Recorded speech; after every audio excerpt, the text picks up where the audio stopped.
மிரள வைக்கும் வேட்டையன் கிளைமாக்ஸ். வியந்து பாராட்டிய சங்கர். சூப்பர் ஸ்டார் ரஜினிகாந்த் ஹீரோவாக நடித்து ஜெயிலர் படமும் கெஸ்ட் ரோலில் நடித்த லால் சலாம் படமும் கடைசியாக வெளியாகின. இவற்றில் ஜெயிலர் மெகா ஹிட்டானது. ஆனால் லால் சலாமும் வழுக்கி விழுந்து விட்டது. இதற்கிடையே ஜெயிலர் படத்தில் நடித்துக் கொண்டிருக்கும் போதே தாசே ஞானவேல் இயக்கத்தில் நடிப்பதற்கு கமிட்டானார் ரஜினிகாந்த். படத்தை லைகா நிறுவனம் தயாரிக்கிறது. அனிருத் இசையமைக்கிறார். படத்துக்கு வேட்டையன் என்று பெயர் வைக்கப்பட்டுள்ளது. படத்தில் ரஜினியுடன் அமிதாப் பச்சன், ஃபஹத் ஃபாசில், ராணா தகுபதி, மஞ்சு வாரியர், துஷாரா விஜயன், ரித்திகா சிங் உள்ளிட்டோர் நடிக்கின்றனர். ஜெய்பீம் படத்தின் மூலம் பெரும் கவனத்தை ஈர்த்தவர் ஞானவேல் என்பதால் இந்த படத்தின் மீது உச்சகட்ட எதிர்பார்ப்பு எகிரியுள்ளது. படத்தின் டைட்டில் டீசரும் நல்ல வரவேற்பையே பெற்றது. படமானது அக்டோபர் மாதம் ரிலீஸ் ஆகும் என்று சமீபத்தில் தான் அறிவிக்கப்பட்டது என்பது குறிப்பிடத்தக்கது. வேட்டையன் படத்தின் ஷூட்டிங் கன்னியாகுமரி, மும்பை, கேரளா உள்ளிட்ட பகுதிகளில் விறுவிறுப்பாக நடந்து வந்தது. ரஜினிகாந்தும் முழு மூச்சுடன் அதில் நடித்து வந்தார். படத்தில் அவருடைய போஷனுக்காக ஷூட்டிங் சில நாட்களுக்கு முன்புதான் முடிவடைந்தது.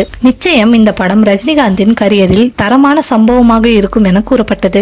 படத்தின் பின்னணி இசை வேலைகளும் தீவிரமாக நடந்து வருகிறதாம். அனிருத் தாறுமாறாக உருவாக்கி வருகிறாராம். இந்தியன் 2 படத்திற்கும் இவர்தான் இசையமைத்துள்ளார். சங்கர் இந்தியன் 2 பணிகளை பார்க்கும் பொழுது வேட்டையன் சில காட்சியையும் பார்த்து மிரண்டு விட்டாராம். சூப்பர் ஸ்டார் ரஜினிகாந்த் மாஸ் எப்போதுமே வேற லெவல் என வியந்து பேசியதாக கூறப்படுகிறது.